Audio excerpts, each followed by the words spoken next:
Hi, this is Pastor Lois Pallmeyer. I'm so glad that you are interested in serving at Project Home. We made a video of the training that was done a few days ago at Gloria Day when Sarah Legal from Project Home came to Gloria Day to explain how Project Home works. I was the videographer that night, and you'll see in the quality of this video that that's not my expertise. Thanks for your patience. Please watch the video, and if you have any more questions about what to do when you're serving at Project Home, feel free to contact me or any of the leaders of the program. Thanks.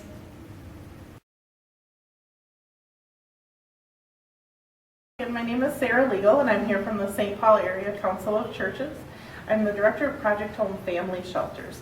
And Project Home serves as the overflow shelter for homeless families in this county, in Ramsey County. And by overflow, I mean we do have one main shelter for families. It's called the Family Service Center. It is run by Catholic Charities. It's out in Maplewood, just off of White Bear Avenue, where the old Ramsey County Pork Farm is, which is the extension now, that kind of area where the Aldrich Arena is. It's kind of tucked back in there. They have a beautiful facility. They do wonderful work, but they have beds for 65 guests. And 65 guests is way more than we have much more need than 65 spaces for shelter for families. So that's where Project Home comes in. That's where we're the overflow. So if that facility is full, that's when Project Home opens its doors. And we do that by working with dozens of area churches, synagogues, and schools to provide that overflow space.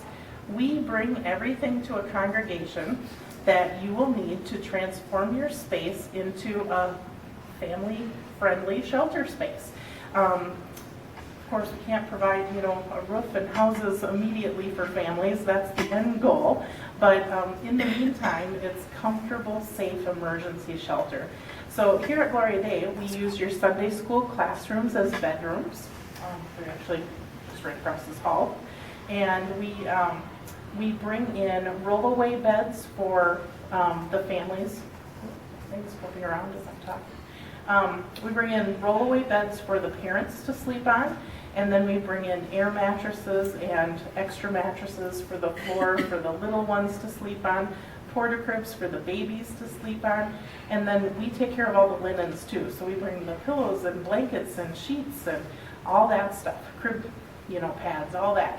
So, and we take care of the laundry throughout the month too, so you have clean linens for the families. And then anything else you can think of that you're going to need for shelter. So we're talking families.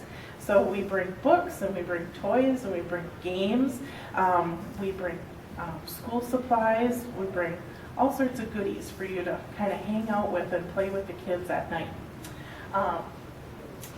So I mentioned this. So each night, 2 different area congregations host Project Home. So next month we'll be here at Gloria Day. You'll have a capacity of up to 20 guests. And then we'll also be at First Lutheran Church, which is up in White Bear Lake. And they have a capacity of up to 20 guests. So beyond the county's 65 beds, we provide another 40 beds of overflow safe shelter space. And so this is a picture of just kind of what a setup would look like to have snacks at or to play at. Sometimes I come do this talk and we don't have visuals of where to see. But your hangout space will be the youth room at the end. You still call that an American room? Nope, we call it youth room. The youth room, all right. So it's at the far end of that over hall. 10, 12 years. So yep, the youth room at the very end. Comfortable couches, videos. We put a lot of games and books down there. We have space we set up tables and chairs for snacks and things. So that's kind of the hangout space. And then some of the congregations we work with, like right now this month, we're at Central Presbyterian. They don't have Sunday school classrooms for us to use, so we use their big social hall. And so what we'll do when we have a social hall for use, we'll use these cardboard dividers, and we use we'll make little makeshift rooms that fit the family size. So whether it's like this, a family of 2, a mom and a baby, or if it's a family of 6, we just make the cardboard rooms however big they need them. So, and this is where you all come in. Every night, and I mean every night, not just December, but 365 days a year every night, we need volunteers to help run this. I'm the only full-time person for Project Home, and then I have a couple of gals and a guy who work for me kind of hourly here and there to help kind of open and welcome that shelter and get you all started, but really this is a huge volunteer effort. It doesn't work without all of you. So every evening we need evening shifts. It says 2, but I will say 2 is the very, very teeny tiny minimum. We would like to have 4 or 5 in the evening shift. That's when all the fun happens. I would say if you're an extrovert, that's a good shift for you because it's the evening shift. Oops, that flipped around to the, there we go, evening shift. Evening shift is from 5:30 to 8:30. So you get here around 5:30, you're going to check in down at the youth room, and there's going to be a staff person from Project Home to greet you. So don't feel like you're going to arrive here and go, what do I do again? Don't worry. There will be someone here to work with you, kind of get you started. They'll be here before the families arrive, so they'll be able to tell you who to expect, what we're having for snack tonight, and kind of get the ball rolling. So those are your kind of main responsibilities up there. You're going to help the Project Home staff greet the families that come in, help serve a healthy snack. We'll talk about that in a minute. Play, read with the guests and the kids, work on homework, chat with the parents, and all of these families, I will say, we don't usually, this kind of came up, we don't usually have families who don't want to be here. This is really the last safety net. They've tried everything else. They've called friends and family. They've outstayed their welcome at maybe places. They've probably stayed in places that you would never even think to even consider staying with your family. I will tell you, yesterday, it was about 4 in the afternoon. Usually we don't get intakes this late in the day, but we had a social worker from Children's Hospital call, and we had, were releasing a little baby, and it had come in respiratory distress, wheezing and stuff like that, and they gave him a nebulizer and everything, and they said, but we don't have any place to plug it in. Well, then they started talking about, well, where exactly are you living right now, and that sort of thing. They had slept the night before in the car. And so they called us. We didn't quite have room, but we scooched some people around and kind of made room. It was a mom and dad and a little 2-week-old baby, so we squeezed them in. Now today we're not over full, but sometimes we have to do that, just squeeze them in a little bit. But you never know when you meet the families what their lives have been like the night before, 2 nights before, 2 weeks before. Sometimes coming into shelter, it's a matter of pride. Nobody wants to ask for help. But also, let's say, shelter can be a really scary place. We all think, you know, we're all warm and fuzzy, we're welcoming, but they don't know that. They don't know that you really want them to come stay and that you're going to welcome them. They worry about, are you going to judge them about how far they've fallen in life? How are you going to, you know, are you going to report them to social services? You know, they worry about so many different things. And so it is really scary. So I always say, your number one job when you first get here, staff greets you, and you're waiting for the bus to pull up and the families to get off, your first and important job is to slap on a smile. Whether you've had the worst day at work, worst day at home, it's just been awful. Trust me, it's probably not been worse than theirs. So smile and say welcome. Come on in. That's all they really want to hear, is that they want you, you know, you want them to come here and be welcome. So the overnight shift is, it's always the hardest to fill, I will tell you that. But it's the easiest job. So if you know anybody who wants to come sleep overnight, if you're willing to consider sleeping overnight, it's not hard. Really, you come, you sleep, you leave. I mean, there's a little more to it, but that's the bulk of it. You sleep in a separate room from the families. Each of the families are in their Sunday school bedrooms. So it's, you know, it's not loud. You can be as quiet as you want it to be. You can bring your iPad, you can bring your crochet, your knitting, whatever. Oops. Hopefully my arms are okay. Okay, so Overnight shift. Talk to the person in the pew next to you, somebody you don't know yet. Say, hey, you want to come sleep overnight with me? Just invite people to consider it, because I think evening shift is always kind of a do-good, feel-good. It is stepping out of a lot of people's comfort zone, but it's a little bit easier to do knowing that at 8:30 you're going to be off the hook and you get to go back to your own home. But the overnight, sometimes that's really hard for people to say, oh, I got to sleep overnight somewhere. That's just kind of weird. But we have to get those overnight shifts filled so that these families can sleep here safely. You're hardly ever woken up. That's one of the things overnight volunteers ask me the most. Like, do people come all night long knocking on my door? Or, what do they ask? And it's pretty rare. Now I always mention, okay, so I mentioned in the beginning, I've done this for over 12 years. My husband wouldn't let me be the director of this program if we got calls in the middle of the night every night. It doesn't happen. Occasionally, we'll get a call and there's a sick baby or a sick child and somebody needs to go to urgent care or the ER, but it's pretty rare, but it does happen. And just stay calm, give me a call. My phone number's on what we call the logbook. It'll be by the phone in the youth room. And just give me a call. We send a cab out, pick the family up, take them to the hospital of their choice or the urgent care, and then when they're done, they call us, we send them back to you. You're never expected to drive anybody anywhere, or, try to figure out medicine or anything like that. We take care of all that for you. So it's no big deal. Sometimes you'll have a kid have an accident in the middle of the night and you might get a tap on your door. Can I have a clean shed of sheets, But that's pretty rare too. So these are just some pictures of what evening shift kind of looks like. The top two pictures, those are at St. Mark's Catholic, just sitting and having snack with families and chatting with parents, playing blocks with kids. And the bottom there, those two are over at North Como Presbyterian in Roseville. And here again, playing games and toys. If you're older and you don't get down onto the floor, kids level, as good as you used to, it's okay, grab a chair. Kids are just so happy if you come sit by them while they play. You can see this gal here, she's serving up some milk and some snacks. So here's some more pictures, more playing blocks. The guy on the right, this shows a really good example of setting up a room.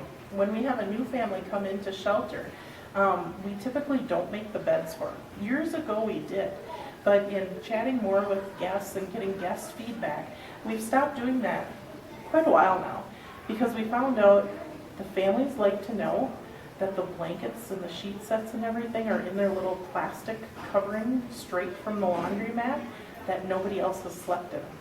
Keep in mind, shelter is new for 90% of these, the guests we have. They've never been in a shelter situation before. They don't want somebody else's bedding somebody else has slept on. They don't know if we're a clean shelter with cooties or bugs, So they actually like to see the linens set out in their little plastic, So, but let's say 2 nights ago, we had a mom with 6 kids, kind of like one of the bigger families we've had in a while. Yes, we made the beds just like he's kind of showing, with a pillow at the top and a blanket and a sheet set at the bottom of each bed.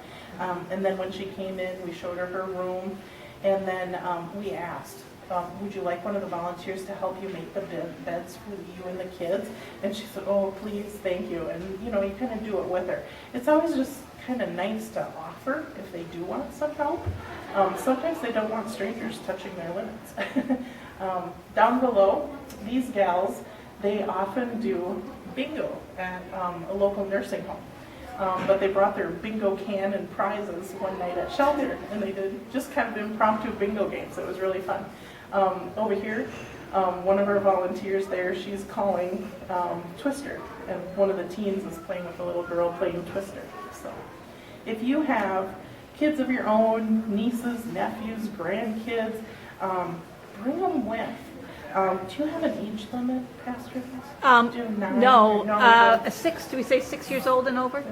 Well, you can bring your littler ones. Yeah. We actually don't have an age limit, but we don't count. Right, they're not counted as a people volunteer. for a volunteer. Right. But if you do have youth that want to come with, they have such a good time. And you kind of talk to them before they come, what you're coming into, but tell them they're going to have a great time, and just they're kids and play together. And then I always say you have the best car conversations on the way home. They start asking all these questions. Like, you never opened up a better discussion about social justice with your child, probably. It's really a wonderful experience, and kids really start to get it. So who are these guests? All of our guests come from what's called the Family Place. The Family Place is in downtown St. Paul. It's in the back of the First Baptist Church. And the Family Place is the day center that we work on. So all of the families that are staying at both of our shelter sites, our Project Home sites, go there during the day. And that's actually where they start at too. So their intake is processed there. They get breakfast, lunch, and dinner. They have mid-morning snack, afternoon snack. They go off to school from the Family Place. They have showers there. They have lockers there. They have a playroom for the kids with a glass wall with computers and housing help and job search help. So kids can be in the playroom with a glass wall. The parents can be working right there, getting their stuff, applications done, and see right through to their kids. It's a really nice setup. So it's a great, great day center. They do wonderful work. But at 5:30 every night, the bus comes. We provide a bus that picks the families up right after dinner, and then they'll bring them out to the church. And then in the morning, same thing happens. The bus will come, pick up the families again, bring them back to the day center. So that's where everything happens. And at the Family Place, when they go through intake, just so you know, they check where the families are at, kind of where they're headed, what's going on, and what their situations are. If a family is running from abuse, those families go to one of the 9 East Metro battered women shelters. So you never have to worry if you're volunteering and you want to bring your kids or grandkids, nieces or nephews with you. You're not putting them in any danger. The families have been thoroughly checked out. They're not, no angry boyfriends are going to be pounding on the church door or anything. Also, we do have some families who come through who do have mental health issues, but they have to be either on medication or following a plan or working at it. So they can't have mental illness to a point where they can't follow the basic shelter rules. So then they would go to one of those shelters that really focuses on families with other issues. So who are our guests? Some more. Here's who they're not. Okay, there's this big myth out there. They all come from out of state. We have great benefits in Minnesota. No, we don't. We have the same pretty much as all the Midwest. Nobody's coming here from Chicago or Milwaukee or Detroit because we're fabulous, really. We actually have about as much flow back and forth to other states, neighboring states. It's about equal. So in our whole program year, about 18 to 20% of our guests come from out of state. So that's the entire year. And last year we served over 650 families. It's only 20% of them from out of state. You know what? I am too. I'm a cheddarhead. Go Packers. So when you look at the census data, guess what? When you do the census data, 20% of Minnesotans who live here are from other states. So in this case, the homeless population reflects the same as the regular population. All of these people are welfare abusers and system users and chronically homeless. Not really any of those words fit our families. Most of our families who come through the system have never been in shelter before. I mentioned that before. So this is new to them. This is really scary. It's weird. They never expected this. And some of the families who come in, they don't even have assistance. They have never signed up. They have never sat down with a county worker and actually start to get help. So that's usually kind of some of the first steps we take with families. Or maybe they're getting food stamps, but they never really realized they could also get cash assistance to help pay for the rent. So we don't see a lot of system users. And also say too, if you've ever been a parent, who wants to come sleep at a church in a mat on the floor with your kids? Nobody wants that for your kid. chronically homeless, we do have about 5 to 10 families who technically fit the chronically homeless definition every year. So you have to be homeless for 1 year straight, or I think it is you have to have 3 instances in 6 years or something in order to be considered chronically homeless. We have maybe 5 to 10 families every year out of the 650 that fall into that definition. So it's not really the group that we're serving. Now, if you go volunteer like down at Dorothy Day, you'll see guys that have lived at Dorothy Day, and they consider that kind of their dwelling for more than a year.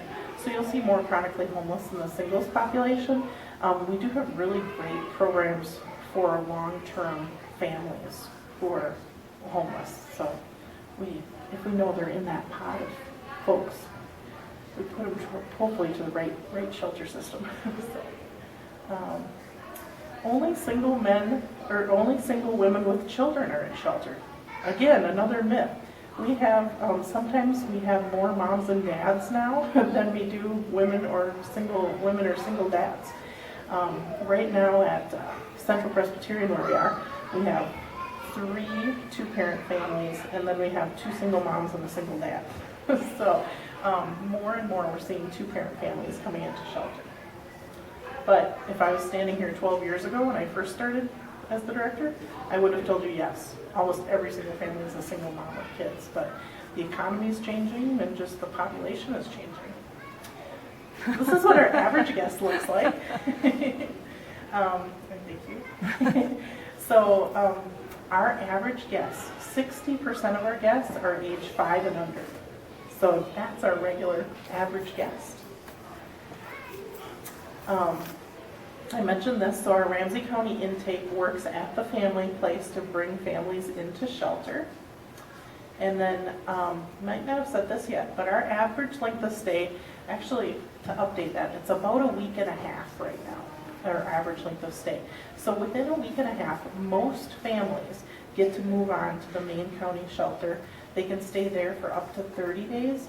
And then in that 30-day time, most families do find housing. They get enough help to move on out. If they don't, at the end of that time, they can come back to Project Home because we don't have a firm time limit for families. But most never need our services again. We see them once and never see them again. We're part of a larger network with the Ramsey County Continuum of Care. So that way, if they're, like we had this mom and dad come in, and the dad is working right now. He just got a new job, but he had been off work for more than 6 weeks.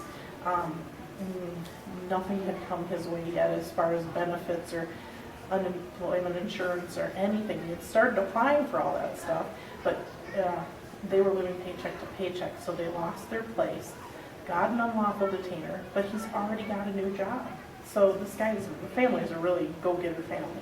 So anyway, right away we connected them with the YWCA because they have rapid rehousing program. So we're working with them. They'll probably be in an apartment within the next week to 2 weeks. So it's good to be kind of in that whole continuum in Ramsey County so you know when openings are coming up and when you can help place families.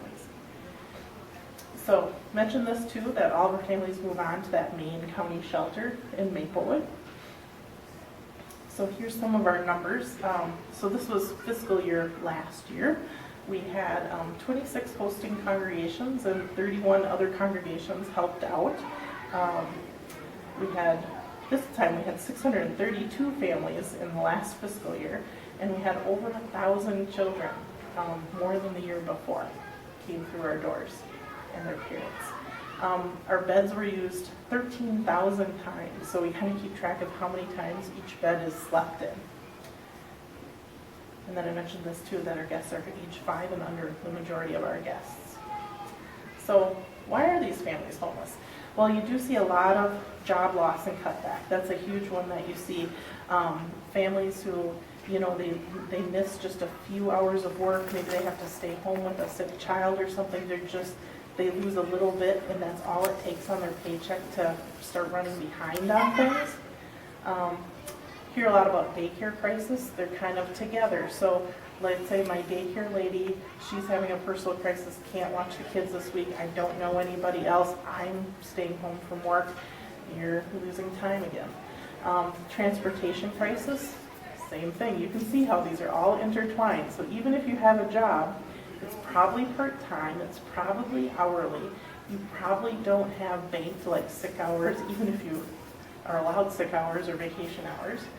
A healthcare crisis, we do see a lot of families who have recently had a surgery, had a baby, just little things like that, and just one little healthcare crisis can throw a family off. And then there's kind of the big picture items. So these are kind of like the personal, individual family issues. And then there's our community. We really don't have a lot of affordable housing. So affordable housing is supposed to be you spend 30% or less of your income on your housing. Most of our families spend upwards of 80% of their income on housing. Racism and discrimination. You'll notice you'll come to volunteer with Project Home, you'll see a lot of brown faces, browner than all of ours here. Racism in Minnesota Nice Land is still alive and well, and it affects families who are searching for jobs, searching for housing, every step of the way. So we can't ignore that it's not there. It is there, and it systematically affects the families that we serve. Lack of connections to available resources. Like this Go Get 'Em family that I just told you about, the mom and dad and kid, and he just got another job again. Oh, if we could have only caught him like before they lost their apartment. Because they had been in that apartment for more than 4 years, but they, fell behind on 1 month's rent before he could get a new job. The landlord only saw that, hey, he's out of work now, and they've already missed 1 rent, He didn't know, he could have maybe gotten his emergency assistance, maybe he could have gotten some funding from Ramsey County. They have some safety net funds, but we can't catch everybody. So that's one thing. You find people falling into homelessness because they don't even know where to look before it gets too bad. This is a chart. It's actually from the 2009 Wilder study because we don't have the 2012 charts yet, but the data is out. It's really good. But every 3 years, the Wilder Research does a study on family homeless, or not family homelessness, but homelessness in general across the entire state. And one of the things that I pulled out from the 2009 study was just so you can kind of compare. So on the right, that's a percentage of all Minnesota parents, and you can see 88% are Caucasian. And then you can see the little 5% are African American, and then 1%, 3%, there's other ethnicities and races. And then on the left, those are all the homeless parents who are counted in the state on the night of the study. And you can see that almost half, 48%, are African American. And white, 28%, American Indian, 11%. American Indian, like the whole state, they only make 1% of all the parents in the state, but 11% are reflected in all the homeless parents. There's huge racism going on, and it's just something we just can't ignore. So I always try to put this in here, because nobody wants to talk about the dirty, ugly stuff. Okay. All right. So I just want to take a couple minutes to talk about parenting in shelter.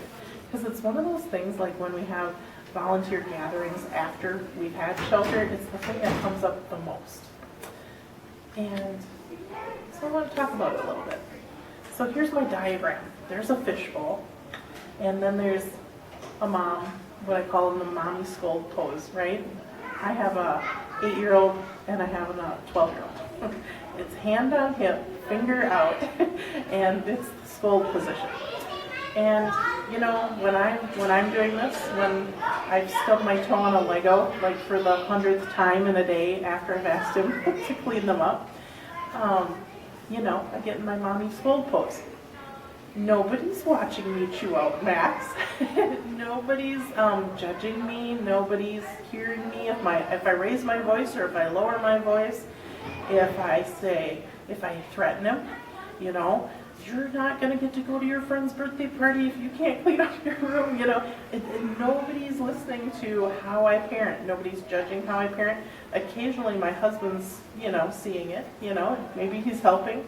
maybe he's clapping, maybe he's whatever, So, but I do that in the privacy of my own home.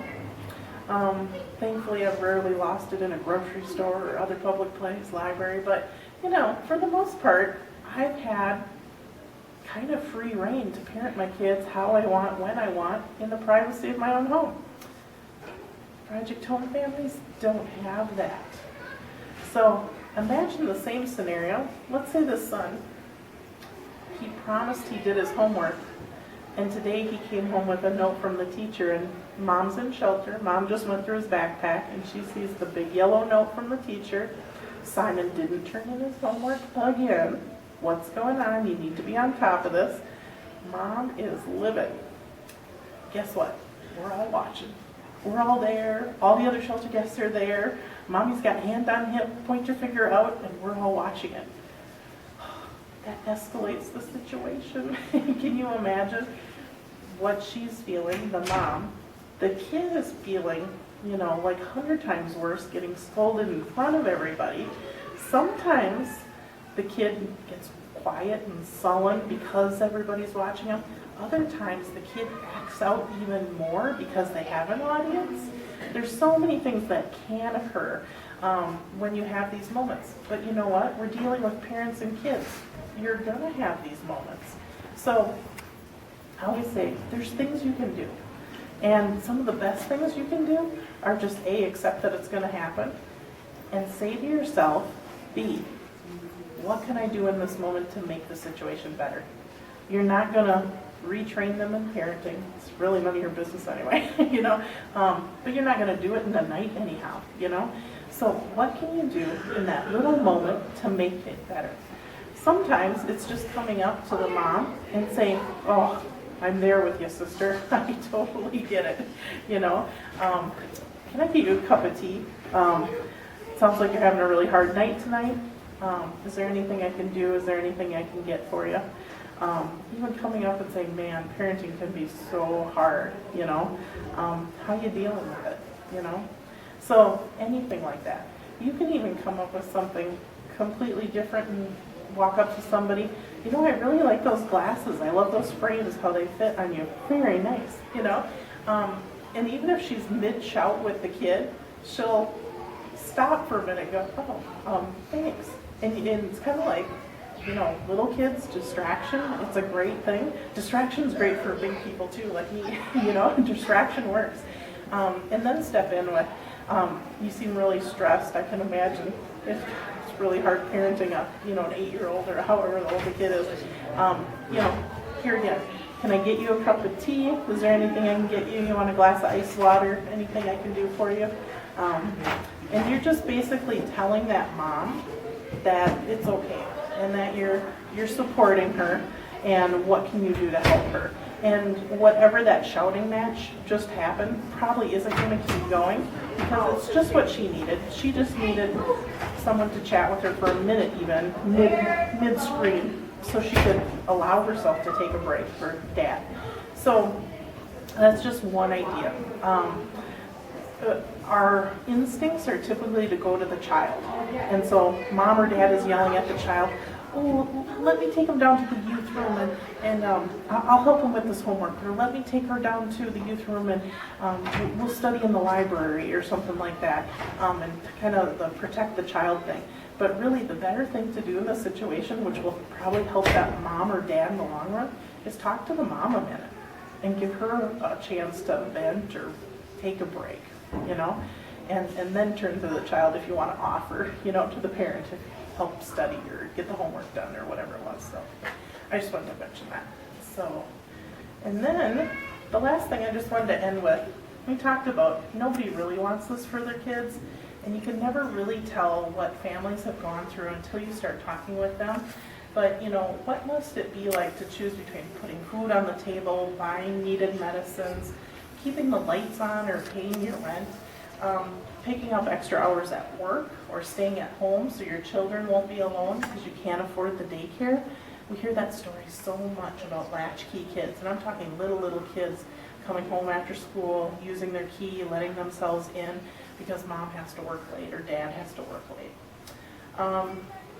places that they stayed in before they even found shelter, you know, staying in a friend's damp, moldy basement. You know, they might be doing drugs upstairs, or just swallowing your pride and accepting a handout, going into shelter with a bunch of strangers can be really scary. And no parent wants this. Each family has dreams and goals. One thing that'll brighten any parent's day, even if they're kind of ticked off at their child, compliment their child. What beautiful eyes your son has, or, oh, you got your daughter in such a cute dress today. Anything like that, you know. Oh, she seems so smart. I was talking to her earlier. I can't believe she knows all of her ABCs and she's only 3. You are such a good mom. Who doesn't want to hear that? And who doesn't need to hear that, you know? So, and just how many of us, family members, our neighbors, are just one paycheck away? This isn't as far out as we might want to think it is, that it really affects our neighbors and our friends and family. This isn't really new. We already had it last year, but I just wanted to share that I'm going to flip to, just a second, our snack page so you know what snacks we're doing.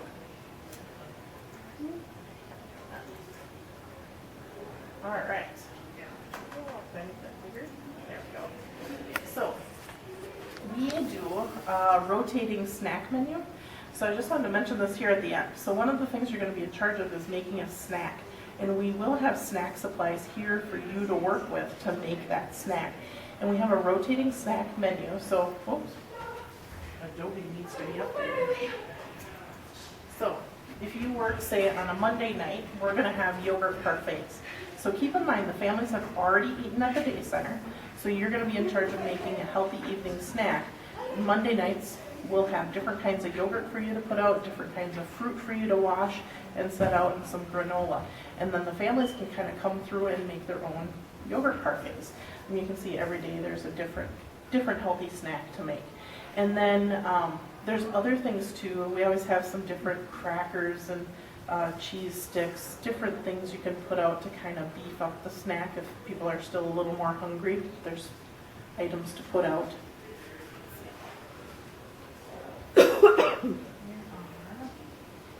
Here's the rest of the week. So you can see fruit smoothies and wraps and chicken salad, tuna salad, and fruit salad. So yummy, yummy things. So they eat dinner, but they eat dinner really early at about 4:30, 4:45. So you can imagine little tummies by 6 o'clock, 6:30, they're already hungry again. So we put out a pretty substantial, good healthy snack. So that's I wanted to wrap up with that because that's kind of new. If you haven't volunteered before, if you haven't volunteered in a couple of years, we just started that last year. So last thing, you don't have to tape this because it's online too. But Okay. good night. Thank you.